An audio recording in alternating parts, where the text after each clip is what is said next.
پیش نماز و مقتدی به امام. بسیاری اوقات در مورد این که چه کسی به امامت شایسته تر است اختلاف بروز می کند. این امری است که فقها قرنها پیش گفته‌اند. شایسته ترین شخص قاری تر به کتاب الله است، یعنی حافظ تر و عالم تر به احکامش، پس از او داناتر به سنت، بعد از آن کسی که در مهاجرت مقدم تر باشد و اگر مهاجرت نبود کسی که در ترک معصیت و توبه پیشگامتر باشد، بعد از آن سالمندتر اعتبار دارد. هنگامی که در شرطهای قبلی برابر باشند و دلیل آنچه تذکر داده شد این فرموده رسول الله صلی الله علیه و سلم می باشد: برای قوم کسی که قاری ترشان به کتاب الله است امامت می کند. اگر در قرائت برابر بودند داناترشان به سنت، اگر در سنت نیز برابر بودند پیشگامترشان به هجرت، اگر در هجرت نیز برابر بودند پس مقدمترشان در اسلام امامت کند.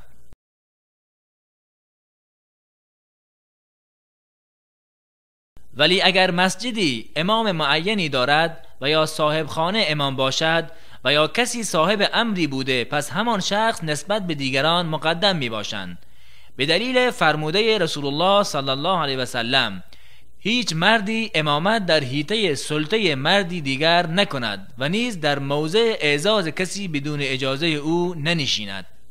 و اگر مقتدی یک نفر باشد سنت آن است که به سمت راست امام و برابر او بایستد، به دلیل حدیث ابن عباس رضی الله عنه که گفت: با نبی اکرم صلی الله علیه و سلم شبی نماز خواندم، به سمت چپ ایشان ایستادم، رسول الله صلی الله علیه و سلم از پشت سرم گرفته مرا به سمت راست خودشان گردانیدند.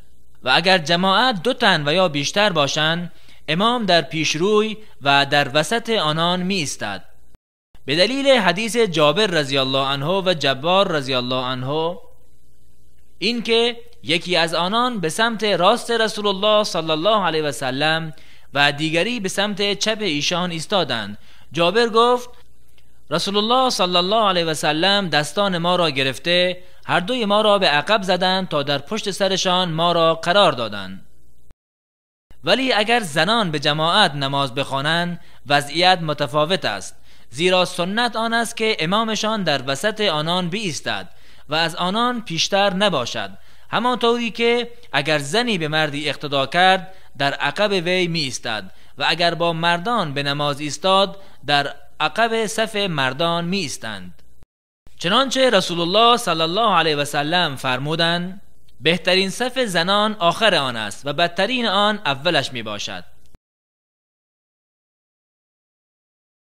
و از مسائلی که علما نظر داده‌اند برای کسی که در خانه خود بوده از خلال شنیدن صدای بلندگو و یا از خلال گوش دادن به رادیو اقتدا به امام کردن صحیح نیست. ولی اقتدا به امام در خارج از مسجد اگر صفها با هم متصل باشد صحیح است. همچنین مقتدیانی که در بام مسجد باشند و یا پایینتر از آن اقتدایشان به امام صحیح می باشد.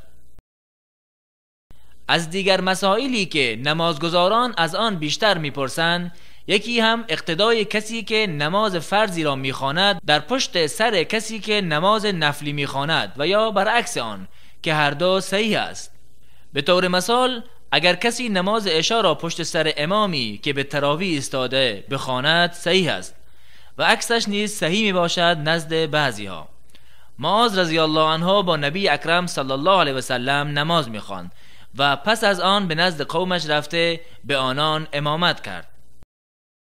مقتدی باید از امام پیروی کند به طوری که هر عمل را بعد از امام مستقیما انجام دهد.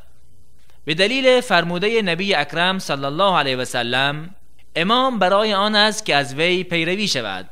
اگر تکبیر گفت به تعقیبش تکبیر بگویید و اگر رکوع کرد پس شما نیز رکوع کنید و اگر سجده نمود شما نیز سجده نمایید. سبقت از امام حرام است.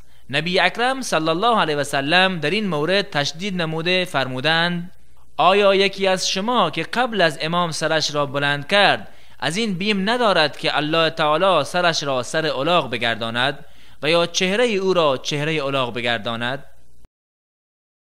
ولی کسی که سهواً از امام خود سبقت گرفته واجب آن است که برگردد و از او پیروی کند و برای امام جایز است که میان تکبیر و قرائت جهت خواندن دعای استفتاح سکوت کند.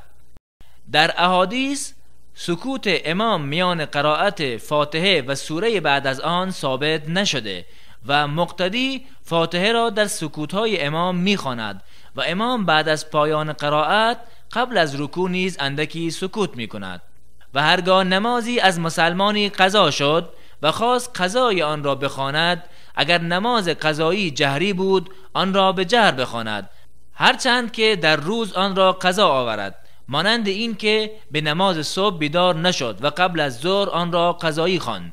و چنانچه نماز خفیه را شبانه قضایی بخواند باید آن را خفیه بخواند، مانند این که قضای عصر را بعد از مغرب ادا کند باید آن را خفیه بخواند.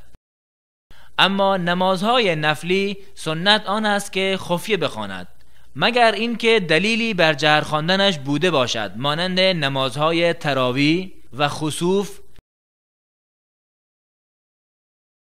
و از مظاهر سهولت و آسانی شریعت این است که نماز نشسته و خوابیده را برای نفل گزار جایز دانسته و اجر نمازگزار نشسته را نیم اجر ایستاده گردانیده، به دلیل فرموده نبی اکرم صلی الله علیه و سلم اگر ایستاده بخواند بهتر است و کسی که نشسته خواند نیم اجر ایستاده را دارد و کسی که خوابیده بخواند نیم اجر نشسته را دارد.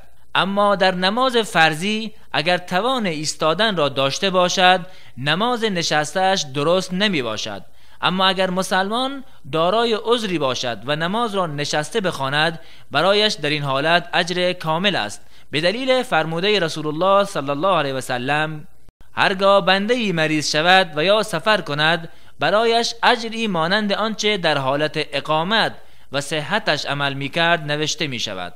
و از مسائلی که احیانا واقع می شود یکی نماز در پشت سر امام بیوضو می باشد که صحیح نیست مگر اینکه بیوضویی وی بعد از نماز دانسته شود و در این حالت نماز مقتدی صحیح بوده و بر امام است که نمازش را اعاده کند.